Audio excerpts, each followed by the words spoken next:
4월 17일 새벽 예배를 하나님께 드리겠습니다. 오늘 우리에게 주신 하나님의 말씀 민수기 14장 39절에서 45절의 말씀입니다. 모세가 이 말로 이스라엘 모든 자손에게 알림해 백성이 크게 슬퍼하여 아침에 일찍 일어나 산 꼭대기로 올라가며 이르되 보소서 우리가 여기 있나이다. 우리가 여호와께서 허락하신 곳으로 올라가리니 우리가 범죄하였음이니이다. 모세가 이르되 너희가 어찌하여 이제 여호와의 명령을 범하느냐. 이 일이 형통하지 못하리라. 여호와께서 너희 중에 계시지 아니하니 올라가지 말라. 너희의 대적 앞에서 패할까 하노라. 아말렉인과 가나안인이 너희 앞에 있으니 너희가 그 칼에 망하리라. 너희가 여호와를 배반하였으니 여호와께서 너희와 함께 하지 아니하시리라 하나.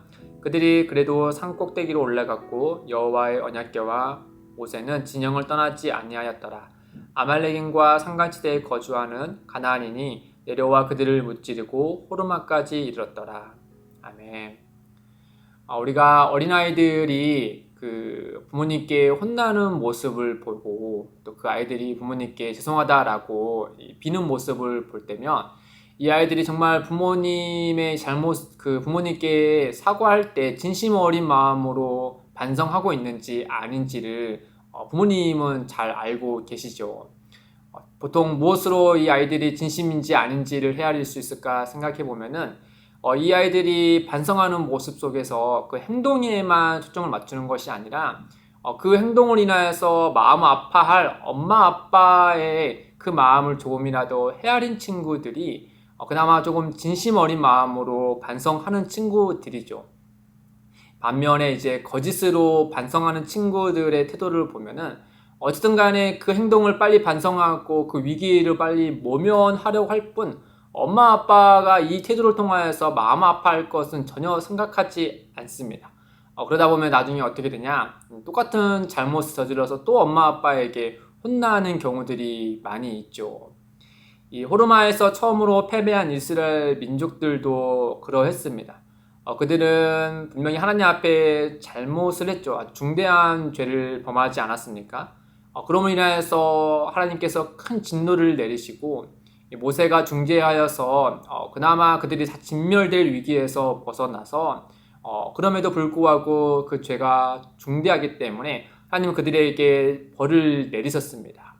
그럼에도 불구하고 이스라엘 백성들은 이 하나님 앞에 회개는 하지만 또 범죄하였다라고 고백은 하지만 그 마음에 진심으로 하나님 앞에 했다라고 말할 수 없는 그 모습을 오늘 우리에게 알려주고 있습니다. 하나님은 그들의 죄에 대해서 벌을 내리시고 그들에게 명령하시기를 다시 홍해의 길을 따라서 광야로 돌아가라 라고 명령하셨죠. 그러니 그 하나님의 명령을 따라서 광야길로 다시 돌아가야 했습니다. 그러나 이스라엘 민족은 그러하지 않았죠. 그들이 모세를 통하여 하나님께 이렇게 얘기합니다. 40절에 이르면 아침에 일찍 일어나 산 꼭대기로 올라가며 이르되 보소서 우리가 여기 있나이다. 우리가 여호와께서 허락하신 곳으로 올라가리니 우리가 범죄하였음이니이다. 하나님은 그들에게 광야로 돌아가라 라고 말했지만 그들은 그 말씀을 뜻을 따르지 않고 오히려 하나님께서 우리에게 허락하신 그 땅으로 우리가 올라가겠습니다. 우리가 잘못했습니다. 라고 이렇게 말하면서 하나님의 명백한 명령을 다시 어기고 그 호르마까지 다시 올라가려고 한 것이죠. 이들이 다시 가려고 했던 그 땅은 불과 몇 시간 전만 해도 그들이 뭐라고 평가한 땅이었냐면 자신들을 죽일 땅으로, 저주를 받을 땅으로 이렇게 악평한 곳이었습니다. 그럼에도 불구하고 이들이 갑자기 왜 이런 태도가 바뀌었을까? 분명 하나님의 진노 때문이겠죠. 그럼에도 불구하고 그 하나님의 진노 때문에 그들이 이와 같이 태도를 바꿨다면은 다시금 광야길로 돌아가야 하겠지만 이상하게 그들은 그래하지 않고 하나님이 자신들에게 허락하신 그 땅, 일전에 자신들이 악평 놓았던 그 땅으로 올라가겠다라고 이런 고집을 부리고 있는 것이죠. 이들이 이런 태도가 왜 나타났을까 생각을 해보면 두 가지를 생각해 볼 수 있는데, 첫째는 그들이 두려워했다라고 하는 겁니다. 무엇을 두려워했느냐? 그렇죠. 광야에서 죽을 것을 두려워한 것이었죠. 그렇기 때문에 그들은 그 하나님의 진노를 거슬러서 차라리 그 가나안 땅이 들어가겠다라고 이렇게 고집을 부린 겁니다. 두 번째는 그들이 왜 이와 같은 태도를 가졌는가? 이 이면에 또다시 등장하는 것이 그들이 가진 욕심입니다. 그들은 광야 생활을 하면서 이 광야보다 애굽이 좋다라고 하나님 앞에 말하지 않았습니까? 그리고 그 일전에 보지 못했던 가나안 땅보다 애굽이 더 좋지 않겠냐라고 이렇게 말하는 사람들이었습니다. 그런데 그들이 다시금 보니까 이제 광야에서 그들이 다 죽게 되었으니 차라리 그럴 바에는 가나안 땅에 자신들이 일전에 악평을 놓았던 그 가나안 땅에 차라리 들어가는 것이 더 낫지 않겠느냐라고 판단하여서 하나님 앞에 그 고집을 부려서 그 땅에 다시 올라가겠다라고 하는 것이죠. 그런 면에서 이들이 하나님 앞에 범죄하였다라고 말한 이 범죄는 과연 무엇일까? 이들의 이런 태도는 무엇으로 설명할 수 있을까? 우리가 성경에서 쉽게 한 예를 들여와서 보면 이들의 태도가 어떠한 태도였는지를 바로 알 수 있습니다. 바로 사울의 예인데요. 사무엘상 15장에 보면은 그가 하나님께서 사울에게 아말렉을 다 진멸하라 했지만은 사울이 그리하지 않죠. 자기의 보기에 좋은 양과 염소를 다 남겨두지 않습니까? 그 이유가 이제 백성들의 지지를 계속 받고 싶어서 하나님의 뜻을 어긴 사울의 모습이죠. 그래서 사무엘이 찾아와서 사울에게 엄히 책망하자 사울이 사무엘에게 말해서 내가 범죄하였습니다 라고 답변합니다. 그러면서 그가 진짜 어떤 범죄를 했는지 그 태도를 보여주는 말이 있는데 사무엘상 15장 24절과 25절에 보면은 내가 여호와의 명령과 당신의 말씀을 어긴 것은 내가 백성을 두려워하여 그들의 말을 청종하였음이니이다. 청하오니 지금 내 죄를 사하고 나와 함께 돌아가서 나로 하여금 여호와께 경배하게 하소서라고 합니다. 즉 사울은 하나님보다 백성들의 외면을 두려워한 나머지 이 위기를 그냥 빨리 넘겨버리고 다시금 백성들의 지지를 받고 싶어 했습니다. 앞에 서두에서 말한 이 거짓으로 반성한 아이의 태도와 똑같은 태도인 거죠. 이 표면적으로는 하나님께 죄를 구하고 용서를 구하는 회개하는 것처럼 보이지만 실상은 여전히 죄로부터 돌이키지 않는 그 사울의 모습인 거죠. 왜냐하면 그는 여전히 하나님으로부터 책망을 받고 그 하나님의 마음을 아프게 한 것보다 자기 자신이 백성들의 지지를 받는 게 더 중요했기 때문입니다. 이 광야의 이스라엘 백성들도 마찬가지였던 거죠.